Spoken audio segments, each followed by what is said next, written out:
Hey, Shalom, Shalom, everyone. My name is Yahawah, and I'm coming back with another lesson. Before I head out to the highways and byways, I just wanted to play this video, and we're gonna go from there. So before we start, let's do the copyright statute, and we're gonna let the Colonel McGregor, do what he do. Okay, fair use under the copyright statute of 1976 under 17 U.S. Code 107, limitation on exclusive right. Fair use. I'm not getting paid for this, strictly for educational purposes. Okay, here go the right here. Fair use of the copyright law. Okay, I'm not getting paid for this, strictly for educational purposes. And here go the 4 factors. 1, 2, 3. Hold on. 3 and 4. Okay, fair use. There we go.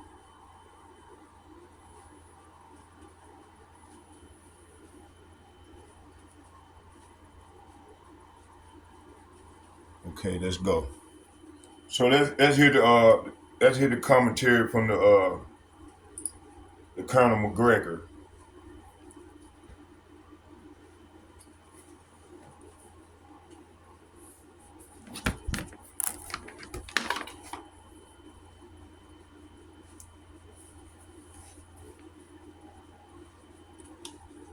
See that line right there? Beautiful. That's our Lord. Hey, you coming, boy? Yeah. For all you yabba dabba doings, the Lord finna get ready to come at y'all ass. He finna get you. All right, let's go. Hold on.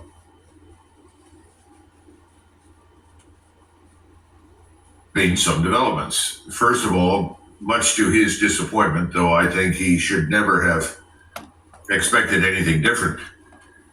He thought that he would be able to work with Donald Trump, or Donald Trump would work with him and bring this war in Ukraine to an end.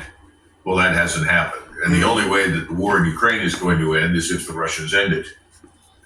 Now, I think that's coming. It's coming a little late, frankly, and that's the point.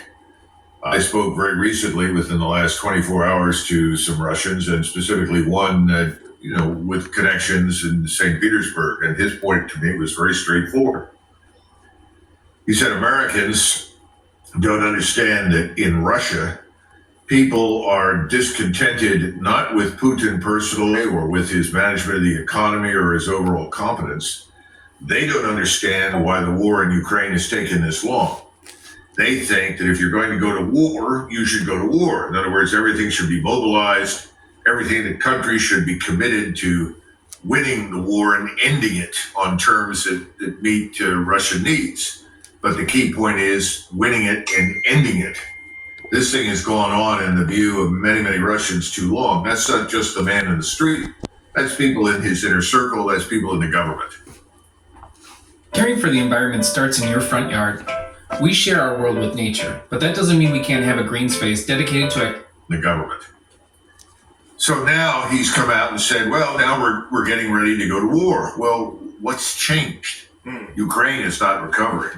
In fact, the latest figures I've received from multiple sources, including those in Eastern Europe, of people that have been watching this carefully, is that 265,000 Ukrainians have been killed just within the last 6 months. In other words, January through June. We're talking about 265,000 Ukrainian troops. This would bring the total of losses up to probably 1.7, 1.8 million. Wow. We find that incomprehensible, but I'm afraid it's not. And anybody who knows what real war is like knows from historical experience that's not outrageous. What's interesting is that the losses on the Russian side have been so minimal. And we think they may have lost 120, 130,000 killed, but that's starting back in 2022. Well, there's reasons for that, and we've discussed that before. Armies in retreat that are disintegrating, falling apart, they tend to take much heavier losses. Most of the German losses in World War II occurred in the last 9 months of the war, when things were falling apart and disintegrating. So that should not surprise us, but it does surprise a lot of people. Now, what does all of this mean? There's something else that's happening. President Putin and his leadership were understandably very focused on Ukraine. And being so focused on Ukraine, I think they took their eye off the ball in the Caucasus. They weren't watching carefully what Mr. Aliyev, the president of Azerbaijan, was up to. I don't think they really worried about it because Aliyev's father, who was a KGB major general, a member of the Politburo, and was viewed as absolutely loyal to both the Soviet Union and subsequently Russia, suggested there was nothing to worry about in Azerbaijan. Well, that's turned out to be wrong. The Azeris have formed a very close relationship with Israel, and that relationship also includes Greater Turkey, in other words, Mr. Erdogan. But primarily Israel and Erdogan and the United States all share similar interests right now in Azerbaijan. That is to destabilize and harm Iran in any way possible. Well, what's the worst thing that could happen to Iran? Well, the worst thing that could happen to Iran is for the Iranian country, the nation itself, to break up. And we know for a very long time that Iran has had various pockets of nationalities, though well integrated and part of the Iranian national state and society, they nevertheless still exist. And that includes the Azeri Turkic population in northwestern Iran. There is now a definite, deliberate, conscious, use whatever terms you want, plan to invade northern Iran by Azerbaijan in the hopes of raising a rebellion in northwestern Iran centered around Tabriz, which is the center of the Turkic population in northwestern Iran. There are lots of Azeris in Iran who are currently interested in this. So the threat to Iran is very real. That's one part of the problem. The other part of the problem is that Azerbaijan was already offering or providing a platform for use by the Mossad, MI6, and CIA against Iran. We're not sure how much was used. In other words, did they launch drones? Probably. But they certainly moved agents from Azerbaijan into Iran, which were then able to set up and cause havoc inside Iran during the 12-day war. So this is part of the problem. And then you have to look further to the west at Syria. Understand that Syria is basically part of Greater Turkey. Everything that happens in Syria happens because Mr. Erdogan wants it to or doesn't want it to. Jolani is not an independent agent. He is a figurehead. And Erdogan, for the moment, wants to get along with the Jewish state. However, there are limitations to his cooperation. And I'm sorry, Doug, Jelani is a figurehead, and who's pulling his strings? Erdogan. Jelani is just a figurehead in Syria that we, the Israelis, MI6, in other words, US CIA, and Erdogan installed. So Erdogan was always interested in dislodging Assad, but for reasons that were different from the Israelis. The Israelis are now in southern Iran, and they intend to stay there, or so they say. This is a permanent point of friction with Turkey. The Turks would like to see the Russians leave, but they don't want a confrontation with the Russians.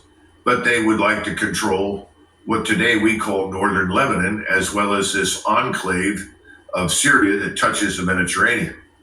So the Turks have certain goals in the region. The Israelis have their own Greater Israel goals. Azerbaijan wants to create Greater Azerbaijan as part of a Greater Turkic enclave or confederation, if you will, with the hope of eventually exercising some degree of hegemony over the region. Then you have Iran to the south of Azerbaijan that is preparing for another round in the war. I think they expect the war to restart probably in September. It will take that long for radars, missiles, munitions, and other things to find their way to Israel. So they're preparing for the next round of war. At the same time, they're looking at this probable invasion from Azerbaijan, which they probably expect to coincide with an Israeli resumption of the war against them. Now, if you're sitting in Moscow and you realize all of these things have happened, it's unraveling to some extent Moscow's southern security area. In other words, Azerbaijan was seen as a component of Russia's security strategy, as a friend, as someone that would be a force for stability. Azerbaijan has turned out to be the opposite. So the Russians are going, I think, to accelerate the end of the war in Ukraine. That may mean more devastation and death inside Ukraine, simply because no one will step forward in Europe or Ukraine to negotiate an end. But this incentivizes the Russians to move quickly, when I say quickly, within weeks, to terminate what's happening in Ukraine.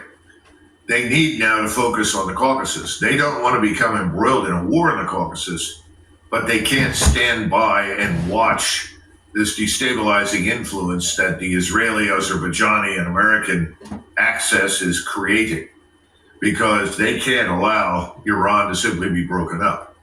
Now, keep in mind, Iran's not going to sit there quietly and allow the northwestern part of its country to be cut off and incorporated into Azerbaijan either. But these are all now connected. Everything that we're discussing is connected. And the Russians have a very powerful ground force, as you know, very powerful missile force. I think their armed forces, if you had to pick a time for them to operate and fight, is probably now better than ever. But when you put all of what I just discussed together, you get the rationale for what President Putin is saying. He's saying, look, we are at war. We are being attacked on multiple sides. We have to prepare for this. We have to be prepared to act decisively to win. And it could well be that. In fact, I have one more soundbite from that speech, which would seem to taper in pretty nicely to what you just said, because he's here talking about the external aggression. When you're craving this much goodness, Hardee's all-new barbecue pulled pork Frisco is 100% and 16-hour slow-smoked barbecue. Aggression. Hey, that bear's at work. And when our country, our people faced a direct threat, increasing external aggression, new punitive operations against the residents of Donbass and Novorossiya, the People's Front undertook the very work, the very mission that it was obliged to undertake, because the People's Front is a part of our people. They fucked Starting around. in February They finna find out now. 2022, They done fucked you around have and finna deployed find out. and provided worldwide support to our heroes on the front lines, to the defenders of the motherland, their families, the armed forces, the defense industry, everyone who fulfills their patriotic human duty.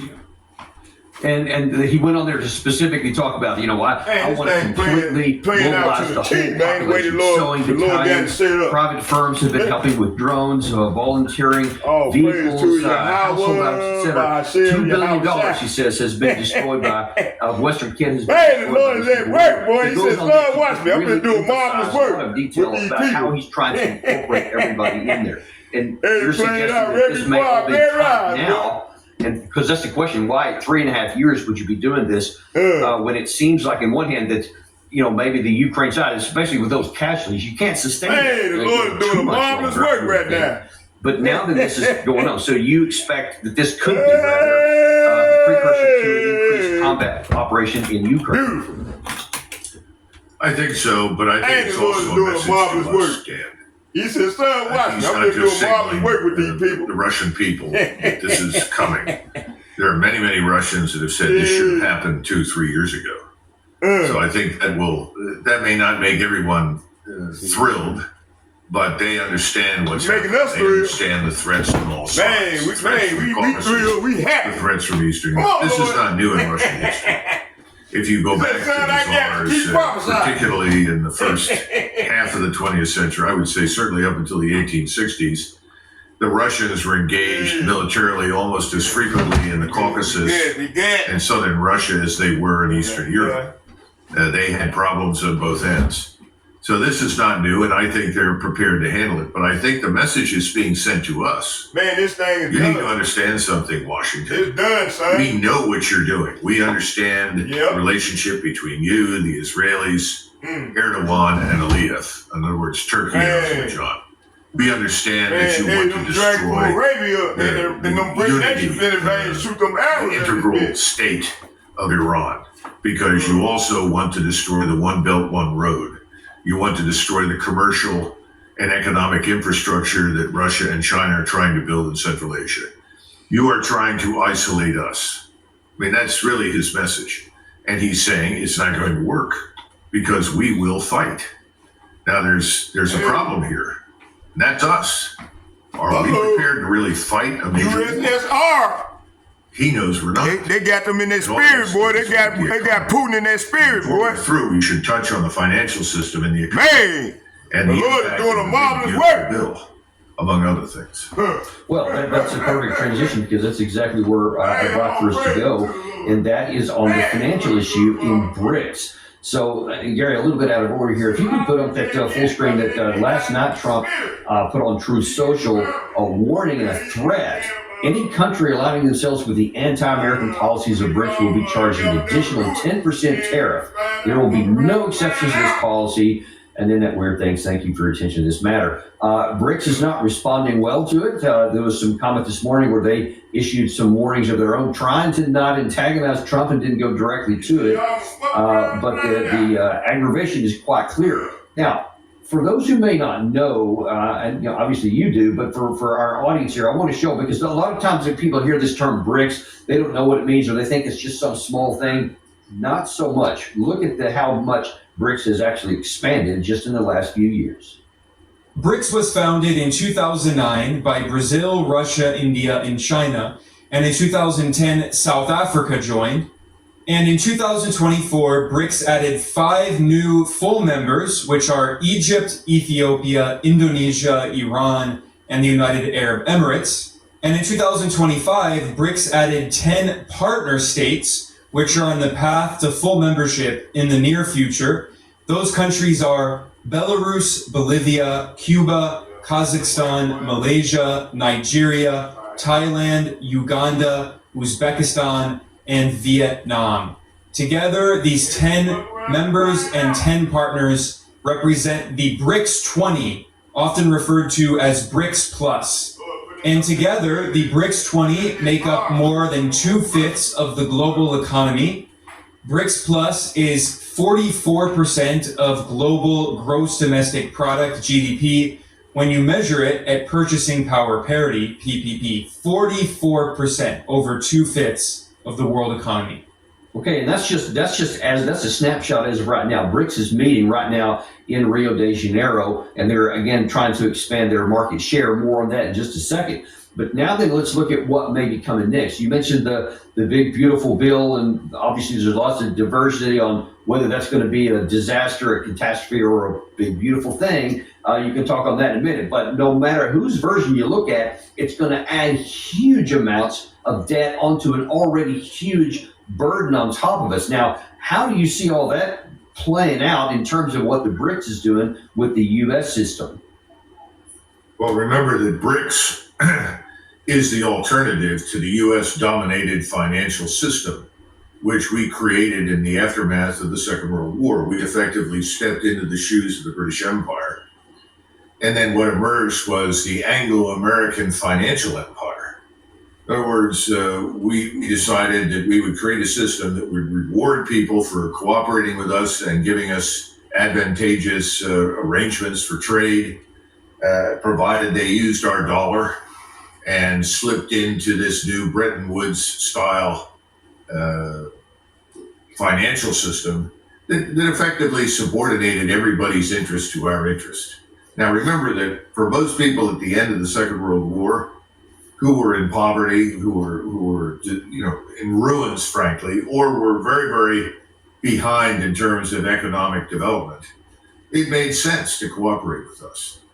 But over time, this financial system has been employed as a means of bullying countries into submission. And we need to understand something. When we mention the dollar, we're talking about effectively a network.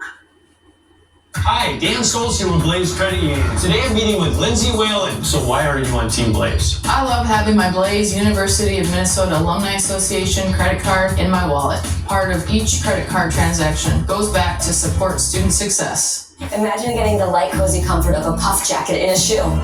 You can with new hands-free Cozy Fit Skechers slip-ins. Comfy, soft footwear I just step into with no bending down or touching. They're like a little puff jacket for my feet. Try Cozy Fit Skechers slip-ins.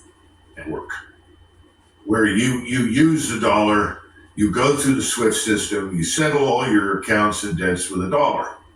And of course, you enter into what effectively is what we accuse the Chinese of, which is debt slavery. We accuse them of debt slavery. We're the ones that have been enslaving the world with debt by through this dollar network. How do you get out from under the dollar network? Well, first of all, you end up with gold as a reserve currency, which is, as Nassim Taleb points out, is increasingly a fact. And then secondly, you stop using dollars to the extent that you're able. Now, how do you do that? Well, you have to go to another system. What's the other system? BRICS. And they have this thing that the Chinese have helped develop called CIPS, which is an alternative to the SWIFT system, which is very modern, digital, and settles business across national lines. Why is all of this significant? Well, people are frankly sick of us because as time wore on, we weren't satisfied to bully people with financial means. We decided that we'd threaten them militarily if they did not do what we wanted. In other words, you own assets in a place like Senegal that has gold mines and produces 20% of its economy produces gold. And let us say that Senegal is in debt to the United States, to France, to Britain, to the Western financial system, and has been using dollars. And suddenly the people in Senegal said, well, we'll never get out from underneath this terrible debt that has been inflicted on us. They turn then to BRICS. And what does BRICS say? Forget that debt. Nationalize your assets, join us, and you can tell the West to fly a kite. Well, that's effectively where we're headed right now. In other words, the alternative network, the alternative to the dollar network, to the financial system we built, is emerging. It's emerging very quickly. Yes, sir. It's far stronger, far more resilient, more modern in the case of CIPS, for instance, than SWIFT. And it's come online long before anybody thought it was possible. If you had told people 10 years ago that within 10 years, an alternative to the dollar-denominated financial system run by the United States and the Anglo-American financial empire would come along that quickly, everybody would say, well, that's impossible. These things take decades to build. Well, it's turned out that it's there. It's very real. So de-dollarization now is ongoing. So if you look at Iran and China, for instance, they do all of their business in their own currency. End of discussion. That is going to become the standard around the world. The map that you showed is very important because it doesn't take a genius to figure out that, gosh, that's most of the world. Yeah. That's most of the world's population. And you talked about 45% of global GDP. Well, where are we in terms of global GDP? We've fallen below 23%. You know, the time after World War II, we concentrated almost 50% of it. The old order is dying. Well, yeah, and in fact, that was one thing that Putin also this past weekend pointed out. And you talked about messages that maybe Putin was subtly sending. This one would seem a little bit more direct. The combined GDP in purchasing power parity has already reached $77 trillion. That's according to IMF data for 2025. By the way, BRICS significantly outperforms some other associations, including the Group of Seven. They have $57 trillion. So he's saying, look, we're already outperforming as a bloc the G7. And of course, we've always viewed the G7 as the sine qua non of the global world, economic order, and everybody else has to follow behind. But now, and you just alluded to it, when you just look at the numbers, actually, that's already shifted. Where does that tell you it's going? It's telling us that the City of London banks and the New York City banks that are at the center of the Anglo-American financial empire are becoming more and more desperate with each passing day. Now, you've got to understand who was behind the war in Ukraine. That was no accident. We were trying to destroy Russia, remember? We wanted to remove Putin, weaken the Russian state, ultimately divide it, then steal its resources and rape its population. Okay, now we're looking at Iran, a nation of 92 million that sits on enormous oil and gas resources. If you can't get to Russia and you're going broke, where do you go? You go to the Middle East. And that also converges with another long-term goal in the city of London and New York City and Washington, and that is to isolate China from the resources in the Middle East. In other words, who's going to buy the oil if we can shut it off in Iran? Now, they want to shut it off. They don't want to destroy it, although I suspect they will if they think they have to in order to gain control of it. But I think what they would rather do is break up Iran, do to Iran what they could not do to Russia, break it up, and then ultimately gain control of the resources. Now, is this all necessary? Well, you have another problem. You have Donald Trump. And why is Donald Trump a problem? Because Donald Trump embarked on this trade tariff war. And everybody said, oh, that's great. We're going to make these people pay for what they've done to us. What they've done to us or what we had done to them. Depends upon which side of the coin you want to look at. From the standpoint of most of the people on that map, we have exploited them. And so what's the answer? The answer that Donald Trump gives is, well, we're going to bully you even more now. We're going to punish you for doing what you're already doing. He's a little late to the party. The opportunity to punish people for doing what he says is over. It's done. That alternative to the dollar network exists. It's over. So punishing people for what they've already done is not going to change a thing. And then finally, he has this obsession with American military power. We're the greatest in the world. No one can stand against us. We're invincible. We're the best. Well, how much longer are you going to be able to say that? Especially if it turns out it's not really true. Right. This takes us back to what we just did in Iran. Was that a demonstration of our power, or was it something else? Here's why you need to go to Slumberland to buy yourself a Tempur-Pedic mattress, the creme de la creme of mattresses. We have a Split King, a medium adapt hybrid, and a medium adapt. It's got proprietary Tempur material, which is fancy for it's one of a kind and super comfortable. It's like a beautiful cloud wrapping you up at night. I used to get a lot of bad things, but now I don't toss and turn things. I love that this has cooled the I want that plan. And some goddamn. Or was it something else? I mean, after all, we called and said we were coming. We told them what we were going to target. As it turned out, most of what was in these places had been removed, certainly the enriched uranium. There was nobody present there. And the Iranians said, okay. And then the next day, what did they do? They said, we're going to Bahrain. And they destroyed what was there. And of course, they knew we had already evacuated. And at the time, nobody seemed to understand that neither we nor the Iranians at that point really wanted to go to war. But is that acceptable to Netanyahu?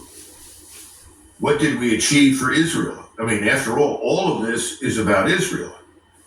Would we be in Iran for any other reason? No, I don't think so. Certainly not, no. You know, why would we want to back an Azerbaijani invasion of northern Iran? Because Israel wants it. I mean, let's get down to basic facts here. So now we've got Mr. Netanyahu in Washington, and people are saying, well, what's Netanyahu telling Trump? I think he's telling Trump, you know, this is unacceptable. We have not fatally wounded the animal.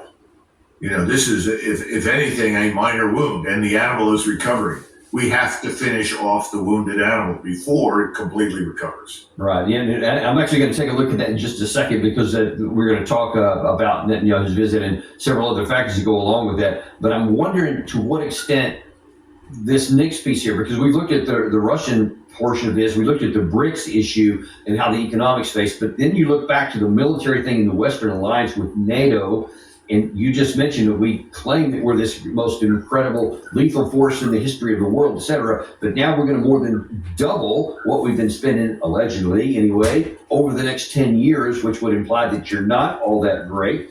But interesting in the way that Mark Rutte puts it here, and for the benefit of our viewers, you and I were chatting just a little bit before we came on air, that there is two separate entities involved here. There is Western Europe in terms of the people, and then there's Western in terms of the global elite who want to try to rule over all this stuff and continue to do the role they've had since World War II.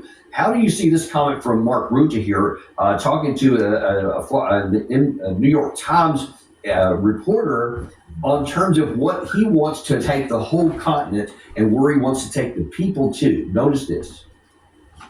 We have an enormous geopolitical challenge on our hands, and that is first of all Russia, which is reconstituting itself at a pace and a speed which is unparalleled in recent history.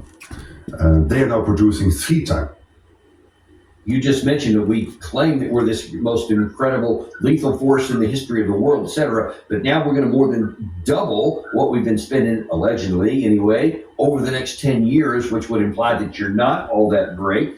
But interesting in the way that Mark Rutte puts it here, and for the benefit of our viewers, you and I were chatting just a little bit before we came on air, that there is two separate entities involved here. There is Western Europe in terms of the people, and then there's Western in terms of the global elite who want to try to rule over all this stuff and continue to do the role they've had since World War II. How do you see this comment from Mark Rutte here, talking to a New York Times reporter on terms of what he wants to take the whole continent and where he wants to take the people to? Notice this.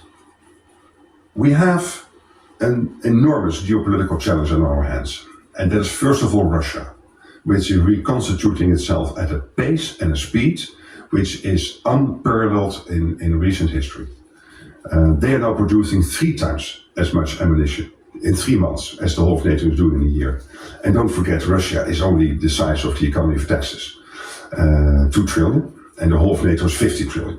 So this is unsustainable. But the Russians are working together with the North Koreans, with the Chinese and Iranians, the mullahs in Ukraine, in fighting this war, unprovoked war of aggression against Ukraine. So here, the Indo-Pacific, the Atlantic are getting more and more interconnected. We know that China has its eye on Taiwan. Given this whole geopolitical setup, there is no way we can defend ourselves if we would stick to this old 2%. So when it comes to core defense spending, we have to move up to 3.5%. And then, of course, there is all the defense-related spending, because a bridge needs to hold a tank if it crosses the bridge. We need to develop the defense industrial base. We need to spend money on cyber, on hybrid. We need to prepare our societies at large, so beyond the military. And that's the extra 1.5% leading into the 5%. So yes, this is an enormous amount of spending, but if we don't, we have to learn Russian. That's the short summary. So that's the short deal, that Russia's definitely going to come and they're going to conquer all of us, and China's going to take Taiwan. And so I don't know why NATO has to worry about that, but that's what he cited here, and he wants to mobilize the populations of Europe. What do you make of all that? Well, let's set aside the what I call the Anglo-American Israeli narrative about evil Russia and Iran and everything else. And let's look at it from a slightly different angle. When President Trump decided to push ahead with what he calls the big, beautiful bill, he signaled unambiguously that we had abandoned any pretense of fiscal discipline, of any pretense of dealing decisively with our sovereign national debt. So what is Rutte doing? He's doing the same thing. He's saying it doesn't matter that we're all heavily indebted. It doesn't matter that we've deindustrialized ourselves, much as we have, by shipping our manufacturing base overseas. None of these things matter. What matters is we now have to spend outrageously on the military power, on military industrial power, in order to confront this great threat that is looming in the East. Is it really about Russia? I want to play. No one else is. Are you going to did it and get me out of here? Yes, I am.